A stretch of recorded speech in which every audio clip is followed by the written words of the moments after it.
영상 보시기 전 구독, 알람 설정, 좋아요 한 번씩 눌러주세요. 부탁드리겠습니다. 1989년 7월 울산의 한 도시는 한여름의 뜨거운 햇살과 습기가 뒤섞인 채로 숨막히는 공기를 뿜어내고 있었습니다. 나는 그날의 기억을 마치 오래된 사진처럼 꺼내보듯 또렷하면서도 어딘가 흐릿한 감각으로 되살려냅니다. 기록 속 사건은 언제나 활자로만 남지만 당시 사람들의 두려움과 충격은 살아있는 생생한 감정이었음을 나는 잊을 수 없습니다. 사건의 시작은 평범했습니다. 휴일을 맞아 한 회사의 여직원 3명이 등산을 떠났습니다. 모두 20대 초중반, 사회생활을 막 시작하며 미래에 대한 꿈과 불안을 동시에 안고 있던 시기였죠. 그들은 직장 동료이자 친구였습니다. 무더운 여름날 잠시나마 바람을 쐬고자 인근 산으로 향한 그들의 발걸음은 누구에게도 특별할 것이 없어 보였습니다. 그러나 그날 이후 그 3명은 다시는 집으로 돌아오지 못했습니다. 나는 이 사건을 따라가며 우리가 잊어서는 안 될 질문과 마주하게 됩니다. 어떻게 3명의 젊은 여성들이 동시에 자취를 감출 수 있었을까? 혹시 단순한 사고였을까? 아니면 누군가의 계획된 개입이 있었던 것일까? 그 시절 울산은 공업 도시로 빠르게 성장하고 있었습니다. 공장 굴뚝에서 내뿜는 매캐한 연기와 그 속에서 살아가는 사람들의 분주한 삶이 공존하는 곳. 그런 도시에선 작은 사건 하나도 금세 소문이 퍼지곤 했습니다. 하물며 젊은 여성 3명이 같은 날 동시에 사라졌다는 소식은 온 도시를 뒤흔들었습니다. 언론은 매일같이 이 사건을 보도했고 가족들은 산과 들을 헤매며 아이들의 이름을 부르짖었습니다. 경찰과 소방 인력이 투입되었지만 그들의 흔적은 어디에서도 발견되지 않았습니다. 나는 그때의 기록을 되짚으며 하나의 의문에 사로잡힙니다.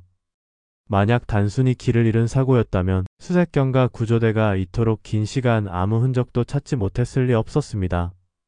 실종은 하루, 이틀, 일주일을 넘어갔고 점차 사고라는 단어는 사람들의 입에서 사라지기 시작했습니다. 대신 다른 단어가 떠올랐습니다. 범죄. 실종 사건이 미궁 속으로 빠질수록 도시는 공포에 잠겼습니다. 여성들은 혼자 외출하기를 꺼렸고 등산이나 야외 활동은 눈에 띄게 줄었습니다. 사람들은 작은 인기척에도 흠칫 놀라며 서로에게 속삭였습니다. 혹시 그 산에 무슨 일이 있었던 게 아닐까? 이 사건을 조사하며 나는 수많은 가정과 추측을 마주하게 됩니다. 누군가의 우발적인 범행이었는지 아니면 조직적인 무언가가 작동했는지 혹은 단순히 기록되지 않은 사고였을지. 그러나 시간이 흐르면 흐를수록 단순한 해석만으로는 설명할 수 없는 공백이 도드라집니다. 이 다큐멘터리의 시작점은 바로 그 공백입니다. 잊힌 기록과 기억 사이의 틈, 그리고 그 틈을 메우려는 집요한 질문. 1989년 7월 울산의 한 여름날 3명의 회사 여직원이 산으로 향했습니다. 그리고 그날 밤 도시는 그들의 이름을 부르며 잠들지 못했습니다. 나는 지금 그들의 발자취를 다시 더듬어 보려 합니다. 시계를 거꾸로 돌려 실종 직전의 마지막 하루를 따라가 보겠습니다. 우리가 마주할 것은 단순한 사건 기록이 아니라 그 속에 남겨진 미스터리의 그림자일지도 모릅니다. 1989년 7월 15일 토요일 아침 울산 시내의 공기는 이미 습기로 가득 차 있었습니다. 나는 당시 기록을 뒤적이며 그날의 시계를 따라가 봅니다. 오전 7시 30분 3명의 여성 가명으로 각각 정희, 미경, 수진이라 부르겠습니다. 그들은 평소보다 일찍 눈을 떴습니다. 평일에는 늘 바쁘게 출근 준비를 하던 이들이었지만 오늘은 달랐습니다. 직장에서 가까운 한 산을 오르기로 약속한 날이었으니까요. 등산이라기보다는 소풍에 가까운 나들이였습니다. 도시의 더운 공기 대신 시원한 산바람을 맞으며 땀을 흘려보자는 가벼운 의도였습니다. 오전 8시 10분 3사람은 울산 시내 한 버스 정류장에서 만나기로 했습니다. 목격자에 따르면 이들은 작은 배낭을 메고 환하게 웃으며 도착했습니다. 누군가는 그 모습을 마치 학생들 소풍 가는 듯 했다고 기억합니다. 오전 8시 30분. 이들은 버스를 타고 산 입구 근처로 향했습니다. 차창 너머로 지나가는 공장 굴뚝과 회색 건물들 사이에서 짧은 하루의 해방감을 느꼈을지도 모릅니다. 오전 9시 15분 산 입구 매점 주인이 이들을 봤다고 증언합니다. 정희가 음료수를 샀고 미경은 지도 비슷한 안내판을 한참 들여다보았다고 합니다. 수지는 선글라스를 쓰고 장난스럽게 사진을 찍는 신용을 했다고도 전해집니다. 그 순간까지만 해도 모든 것은 평범했습니다. 오전 10시경 등산을 시작한 지 약 40분 후 산 중턱 부근에서 이들이 한 무리의 다른 등산객과 스쳐 지나갔다는 증언이 있습니다. 그 등산객은 세 여성이 웃으며 사진을 찍던 모습을 봤다고 말했습니다. 이것이 공식적으로 확인된 마지막 목격입니다. 오후 12시 점심시간 무렵 세 사람은 전화를 걸기로 했던 약속을 지키지 않았습니다. 정희는 집에 도착하면 어머니에게 전화를 하겠다고 했지만 전화벨은 울리지 않았습니다. 부모들은 별다른 의심을 하지 않았습니다. 산에 가면 시간이 금방 가니까 늦어질 수도 있겠지. 오후 5시 약속한 귀가 시간. 그러나 세 사람은 돌아오지 않았습니다. 직장 동료 중 한 명이 혹시 세 사람이 저녁 모임에 합류하겠다고 했는데 왜 안 오냐며 가족들에게 전화를 걸었습니다. 그제야 이상한 낌새가 감지되었습니다. 오후 7시 30분 해가 지고 어둠이 산을 덮자 가족들은 불안을 감출 수 없었습니다. 산 입구 근처까지 직접 나가 보았지만 세 사람의 흔적은 어디에도 없었습니다. 당시 산길은 지금처럼 정비되어 있지 않았고 가로등도 없었습니다. 곧 경찰에 실종 신고가 접수되었습니다. 오후 10시 경찰은 초기 대응으로 주변 산길을 수색했습니다. 그러나 어둠 속에서 이들을 찾는 일은 불가능에 가까웠습니다. 수색은 다음 날로 미뤄졌습니다. 7월 16일 새벽 4시 경찰과 소방대, 자원봉사자가 동원되어 본격적인 수색이 시작되었습니다. 수색견까지 투입되었지만 산속 어디에서도 배낭, 신발, 옷가지 같은 단서 하나 발견되지 않았습니다. 산은 마치 그날 아무도 오르지 않았던 것처럼 고요했습니다. 오전 9시 언론에 사건이 보도되기 시작했습니다. 울산 20대 여성 3명 등산 후 실종. 이 단순한 제목이 시민들의 불안을 불러일으켰습니다. 3명이 동시에 사라진 사건은 단순한 실종으로 보기 어려웠습니다. 그날 이후로 시계는 멈춘 듯 흘러갔습니다. 아침에 환하게 웃으며 집을 나섰던 이들은 하루가 지나고 이틀이 지나도 돌아오지 않았습니다. 산에 오르던 마지막 순간까지만 기록되고 그 이유는 깜깜한 어둠 속에 묻혔습니다. 나는 이 24시간을 좇으며 의문을 거듭하게 됩니다. 단순한 길 이름이라면 흔적이 있어야 합니다. 사고였다면 최소한의 단서라도 남아야 합니다. 그러나 세 사람의 흔적은 철저히 지워져 있었습니다. 시간의 궤적 속에서 이 사건은 이제 단순한 실종이라는 단어를 넘어서기 시작합니다. 다음 장에서 나는 이들을 찾아 헤매던 가족들의 절규와 언론이 쏟아내던 헤드라인, 그리고 수색 현장의 긴박한 공기를 전해드리겠습니다. 산을 가득 메운 매미 소리는 그의 여름의 더위를 증명하고 있었습니다. 그러나 산 아래에서는 긴박한 목소리와 다급한 발걸음이 뒤섞이고 있었습니다. 세 여성이 흔적도 없이 사라졌다는 신고가 접수된 지 하루가 지나자 수색은 점점 대규모로 확대되었습니다. 나는 당시 수색에 참여했던 한 소방관의 증언을 떠올립니다. 아무리 둘러봐도 흔적이 없었습니다. 옷가지 하나, 발자국 하나, 배낭이나 신발끈 같은 것도요. 수색견조차 반응을 보이지 않았습니다. 마치 처음부터 그 산에 오르지 않은 것처럼 느껴질 정도였죠. 7월 16일 아침, 수십 명의 경찰과 소방 인력, 그리고 자원봉사자들이 줄지어 산으로 들어섰습니다.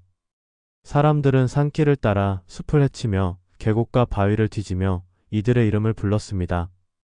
정희야, 미경아, 수진아. 그 목소리는 울려 퍼졌지만 돌아오는 건 메아리뿐이었습니다. 언론의 관심은 빠르게 집중되었습니다. 지역 신문과 방송은 사건을 일면에 다루었고 3명의 젊은 여성 집단 실종이라는 문구는 사람들의 눈길을 단숨에 사로잡았습니다. 평범한 산행에서의 실종이라는 설명은 3명이 동시에 사라졌다는 사실 앞에서 설득력을 잃었습니다. 언론은 연일 범죄 가능성을 제기했습니다. 카메라 기자들은 산 입구에서 울고 있는 가족들을 비췄습니다. 한 아버지는 울먹이며 이렇게 말했습니다. 딸이 그냥 집에만 돌아와 준다면 다른 건 아무것도 바라지 않습니다. 그의 손은 떨리고 있었고 땀과 눈물이 뒤섞여 얼굴을 흘러내렸습니다. 가족들의 삶은 순식간에 무너져 내렸습니다. 정희의 어머니는 집 앞 대문을 열어두고 매일 밤 불을 꺼두지 않았습니다. 언제라도 딸이 돌아올 수 있다고 믿었기 때문이었습니다. 미경의 아버지는 신문을 한 장도 놓치지 않고 스크랩했습니다. 혹시라도 사건의 실마리가 거기에 담겨 있을까 두려움과 희망이 뒤섞인 행동이었습니다. 수진의 언니는 직접 산에 올라 동생의 이름을 불렀습니다. 목이 쉬고 다리가 풀려도 내려오지 않았습니다. 혹시 들으면 대답할지도 모른다는 믿음 하나로 매일 산을 오르내렸습니다. 그러나 경찰 수색은 난관에 부딪혔습니다. 수색구역을 넓혀도 계곡 바닥을 휘어도 동굴과 숲을 뒤져도 단서는 나타나지 않았습니다. 산속에서 실종된 사람은 흔히 옷가지나 신발, 물병 같은 흔적이라도 남기기 마련이었습니다. 하지만 이번 사건은 달랐습니다. 세 사람 모두의 흔적이 완벽하게 사라져 있었습니다. 언론은 이를 두고 미스터리라 불렀습니다. 일부 신문은 집단 납치 가능성을, 다른 신문은 조직적 범행을 추정했습니다. 그러나 경찰은 확정할 만한 단서를 제시하지 못했습니다. 단정적인 발표 대신 모든 가능성을 열어두고 수사 중이라는 원론적인 입장을 반복할 뿐이었습니다. 도시는 공포에 휩싸였습니다. 여성들은 혼자 산에 오르지 않았고 부모들은 아이들의 귀가 시간을 재촉했습니다. 길을 걷다 누군가 뒤따라오기만 해도 등골이 서늘해졌습니다. 이 사건은 단순한 실종을 넘어 일상의 안정감마저 송두리째 흔들어 놓았습니다. 나는 기록을 따라가면서도 당시의 현장을 지켜본 이들의 목소리가 머릿속에서 맴돕니다. 정말 이상했어요. 그렇게 많은 사람이 찾는데도 아무 흔적이 없다는 게 산이 삼켜버린 것 같았죠. 수색은 수주간 이어졌습니다. 경찰은 주변 산악지대를 넘어 강가와 마을 근처까지 탐문을 넓혔습니다. 하지만 결과는 달라지지 않았습니다. 가족들은 매일같이 지쳐갔습니다. 처음에는 분노와 눈물이었지만 시간이 흐를수록 깊은 침묵과 무력감으로 바뀌었습니다. 기다림이 길어질수록 그 기다림은 곧 절망으로 변해갔습니다. 나는 이 시점에서 사건의 무게가 바뀌는 순간을 느낍니다. 실종은 흔히 시간이 지나면 사고로 정리되곤 합니다. 하지만 이번 사건은 달랐습니다. 시간이 흘러도 설명할 수 없는 공백만 남았기 때문입니다. 그리고 그 공백 속에서 사람들은 점점 더 무서운 단어를 속삭이기 시작했습니다. 살인, 납치, 의도적 범죄. 그러나 정작 가족들은 다른 생각에 사로잡혀 있었습니다. 그들에게 중요한 것은 범죄 여부가 아니었습니다. 오직 하나, 그들이 살아 돌아오기를 바라는 마음뿐이었습니다. 그리고 바로 이 시점, 사건의 흐름을 뒤흔드는 작은 단서가 등장합니다. 사건이 발생한 지 보름이 지났을 무렵 수색과 조사는 지지부진한 상태로 이어지고 있었습니다. 가족들은 점차 체념에 가까운 침묵에 잠겨 있었고 언론 역시 새로운 소식이 없는 가운데 미궁에 빠진 집단 실종이라는 제목만 반복해 내보냈습니다. 사람들은 이제 더 이상 기대하지 않는 듯 보였지만 바로 그 순간 사건의 방향을 뒤흔드는 작은 파문이 일어났습니다.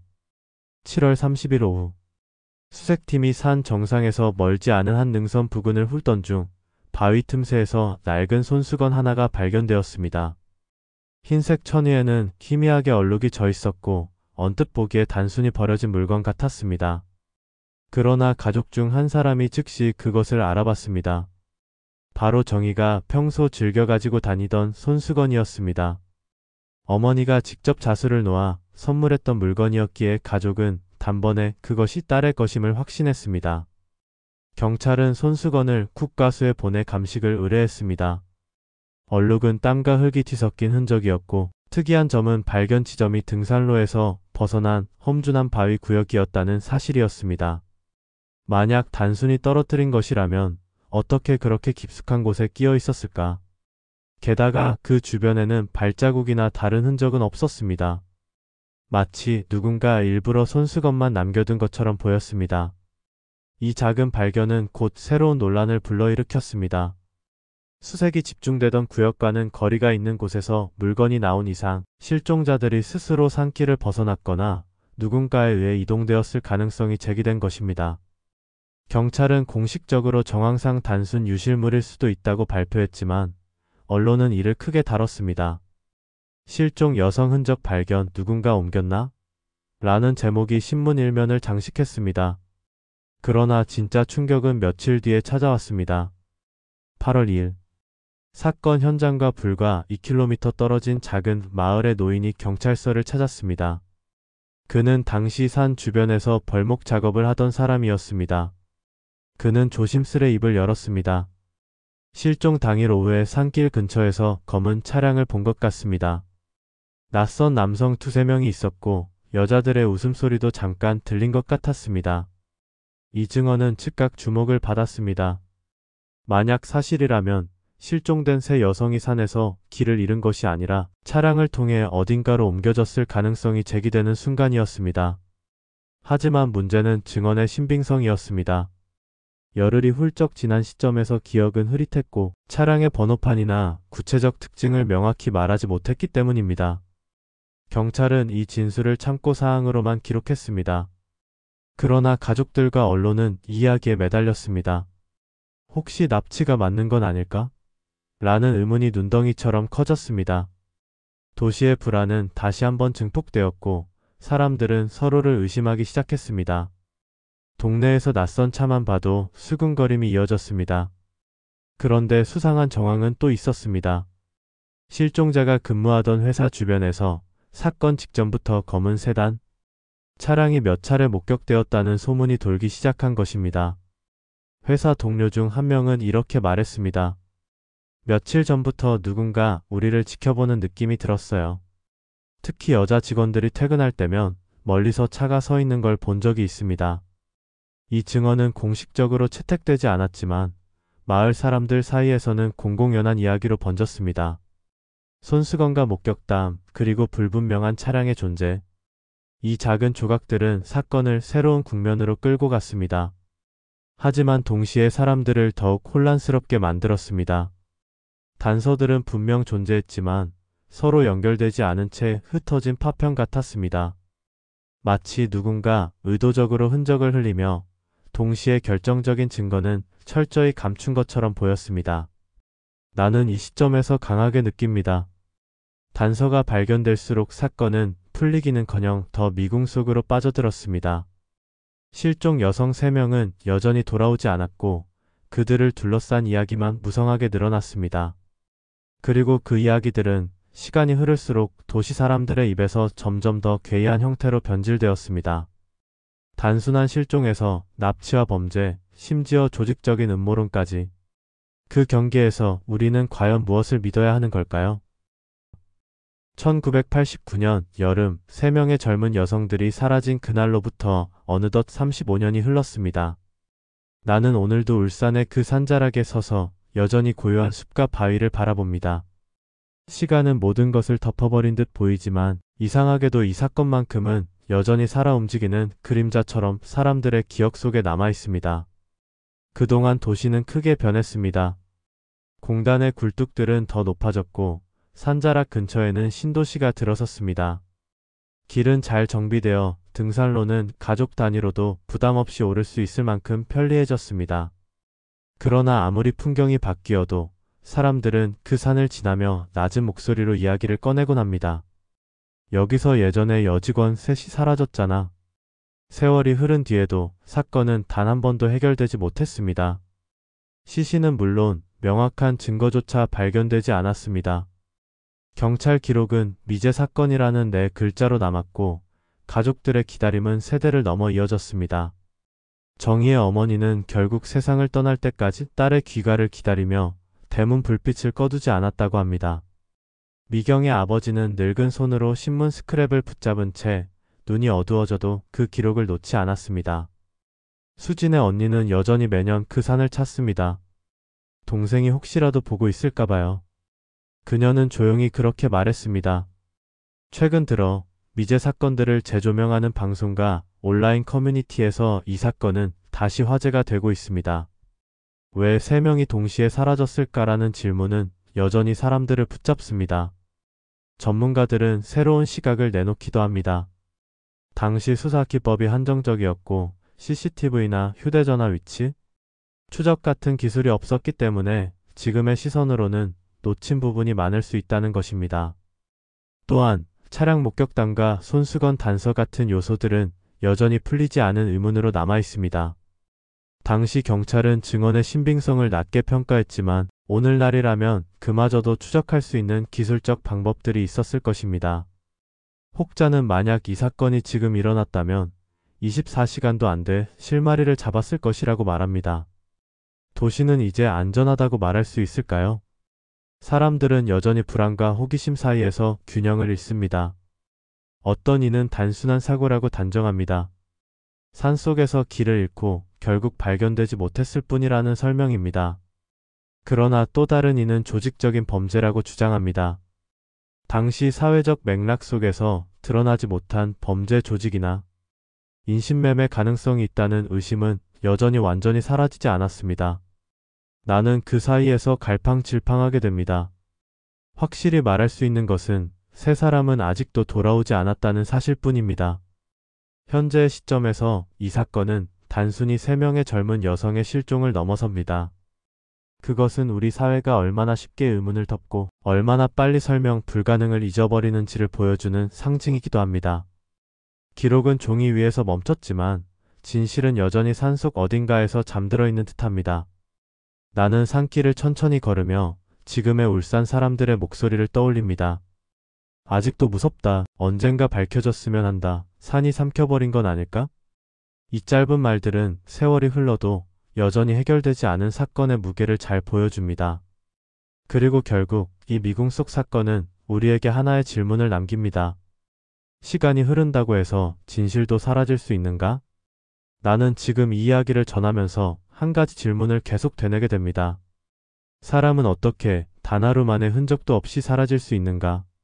1989년 7월 울산의 뜨거운 여름날 산으로 향한 세 명의 젊은 여성. 그들은 평범한 일상 속에서 웃고 떠들며 출근 준비를 하고 버스를 타고 산 입구에 도착했습니다. 그러나 그 평범함은 단 한 번의 걸음으로 완전히 사라져버렸습니다. 우리가 흔히 실종이라고 부르는 단어 뒤에는 남겨진 사람들의 기다림과 상실 그리고 공포가 숨어 있습니다. 가족들에게 하루는 길고 긴 시간입니다. 정희의 어머니가 매일 밤 대문 앞에 등을 켜두고 기다린 그 하루, 미경의 아버지가 스크랩북을 붙잡고 새벽까지 잠들지 못한 그 하루, 수진의 언니가 산을 오르내리며 이름을 부른 그 하루, 그것은 단순한 24시간이 아니라 평생에 걸친 절망의 시작이었습니다.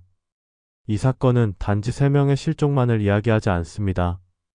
그것은 우리 사회가 얼마나 쉽게 의문을 덮고 얼마나 빨리 설명할 수 없는 사건을 잊어버리는지를 보여줍니다. 당시 수사와 언론의 시선은 한정적이었고 기술적 한계와 사회적 편견은 진실을 포착하지 못하게 만들었습니다. 우리가 기억해야 할 것은 사건 그 자체보다도 그 속에 남겨진 공백입니다. 오늘날 우리는 이 사건을 단순한 역사적 기록으로만 볼 수 없습니다. 우리는 여전히 묻습니다. 왜 그들은 동시에 사라졌는가? 산에서 길을 잃었는가? 아니면 누군가에 의해 계획적으로 사라졌는가? 우리는 단서를 찾고 증언을 모으며 퍼즐을 맞추려 하지만 여전히 빈칸이 많습니다. 그리고 나는 그 빈칸 속에서 인간의 불안과 공포를 봅니다. 흔적이 없다는 사실, 단서가 흩어져 있다는 사실, 누구도 책임을 명확히 할 수 없다는 사실, 이 모든 것이 우리 마음속 공포를 자극합니다. 사건의 미스터리는 단순한 이야기 거리가 아니라 남겨진 자들의 삶을 잠식하는 현실입니다. 가족들에게는 희망과 절망이 동시에 존재합니다.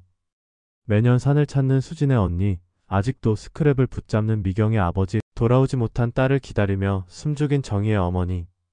그들에게 사건은 지난 과거가 아니라 현재 진행형입니다.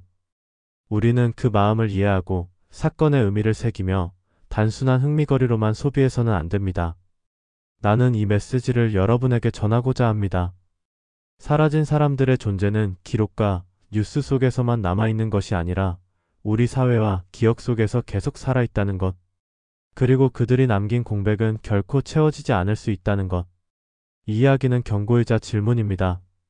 우리는 일상 속에서 얼마나 쉽게 누군가의 존재를 간과하고 잊어버리며 심지어 방치하는가?